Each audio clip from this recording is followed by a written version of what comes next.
Eh, tout va bien? Ouais, ça va, mais je t'avoue qu'en ce moment, je suis super fatiguée, je sais pas pourquoi. Enfin bon, c'est de ma faute, hein, en même temps. Pardon. Faudrait que je me couche un peu plus tôt le soir. Puis après, j'ai 18 ans, on est au lycée, donc c'est un peu de ma faute, c'est normal, non? Ouais, je comprends. Mais juste essaie de te coucher un peu plus tôt ce soir au moins. Tu seras moins fatiguée. Ouais, après mes 8 heures de cours, 1 heure pour rentrer chez moi, 2 heures de devoir, 30 minutes pour manger. Alors oui, si j'enlève mon repas et mon temps libre, alors oui, là je peux me coucher plus tôt. Faut juste que je m'organise un peu plus, hein. Mais ça a l'air tellement facile quand ils le disent les adultes.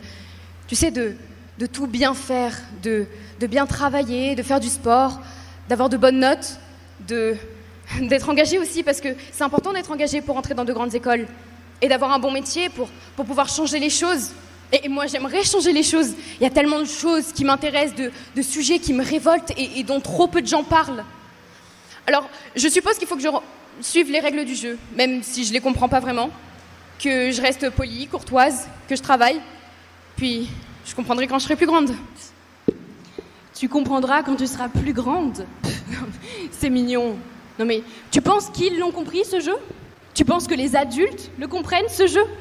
Personne ne le comprend. Mais je suppose qu'en grandissant, on se résigne à combattre. On a mieux à faire ou personne à qui parler, je sais pas. Mais tu te rends compte que même là, tu les suis, les règles de ce jeu que tu ne comprends pas. Tu restes douce, cordiale, complaisante. Tu penses qu'ils t'écoutent? Et tu crois vraiment que c'est en criant et en accusant la terre entière qu'ils vont m'écouter? Alors oui, ils vont m'entendre, ça c'est sûr, ils n'auront pas le choix. Mais est-ce qu'ils vont écouter ce que j'ai à leur dire? Mais de toute manière, les gens n'entendent les choses que lorsque c'est trop tard. Encore plus quand t'es une femme ou quand tu fais partie d'une minorité, que tu cries ou non. Donc j'ai le droit d'être en colère. Toi aussi, mais assume tes opinions. Mais t'as raison, ok. Mais tu vois, j'ai peur que ma fatigue, mon angoisse, mes émotions prennent le dessus sur le message que je veux faire passer. Les deux peuvent cohabiter. C'est juste une question d'équilibre. Bon, moi l'équilibre, c'est pas trop mon truc. Mais je suppose que tu peux essayer, avec ta manière, ta personnalité. Puis, de toute façon, c'est notre dernière année ici. Ces gens-là, on ne les reverra jamais. Autant y aller à fond, non? Ouais, t'as raison.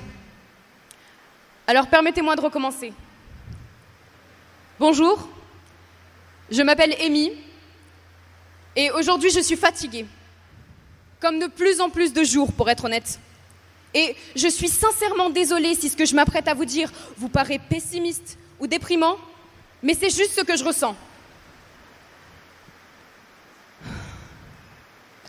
Nous sommes perdus.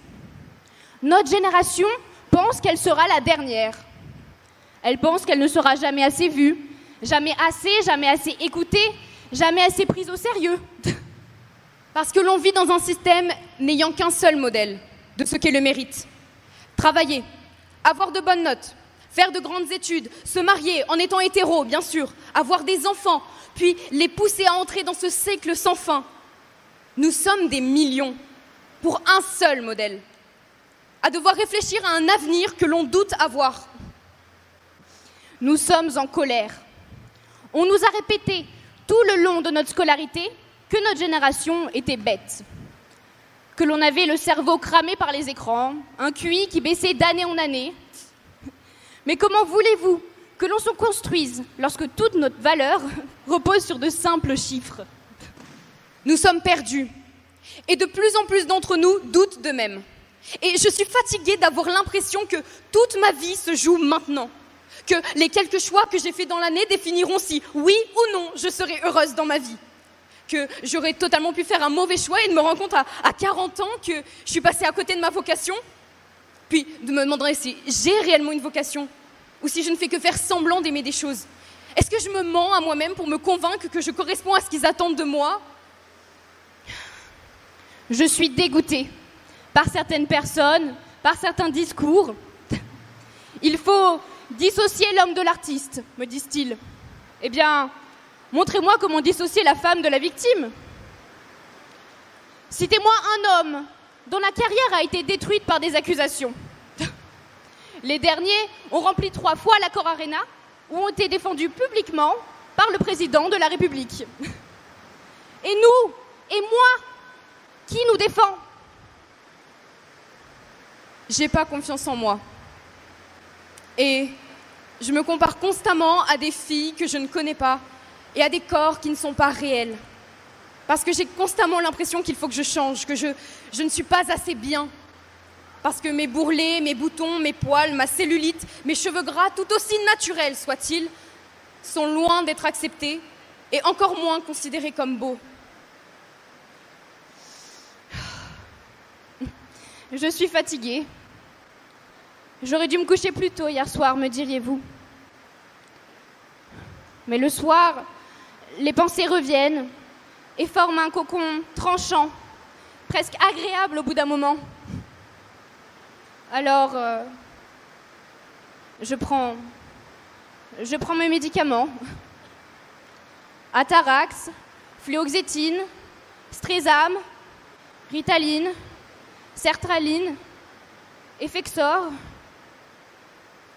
Et puis, plus rien. Et ce silence-là, ce silence, est encore plus insidieux et plus violent que la pire des cacophonies. C'est une réalité pour beaucoup d'entre nous, mais beaucoup d'entre vous préfèrent l'ignorer. Parce que ce n'est pas beau, ce n'est pas classe, parce qu'on est trop jeune pour souffrir. Et pourtant, la souffrance ne discrimine pas, et c'est bien la seule. Je suis fatiguée d'être rejetée pour mes différences, que l'on me crache dessus parce que moi, j'aime les filles et les garçons. Je suis fatiguée que certains aient fait de mon corps un jouet pour épancher leurs pulsions. Fatiguée que l'on me voit comme un objet parce que j'ai un utérus. Je suis fatiguée que certains rient de moi parce que je suis jeune et qu'apparemment je ne connais pas la vraie vie, la dure. Beaucoup ne me voient pas, ne m'entendent pas. C'est pour ça que je parle en criant. J'ai peur d'être invisible.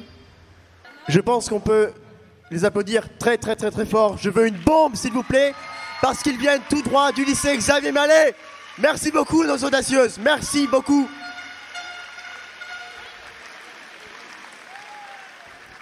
Merci pour eux.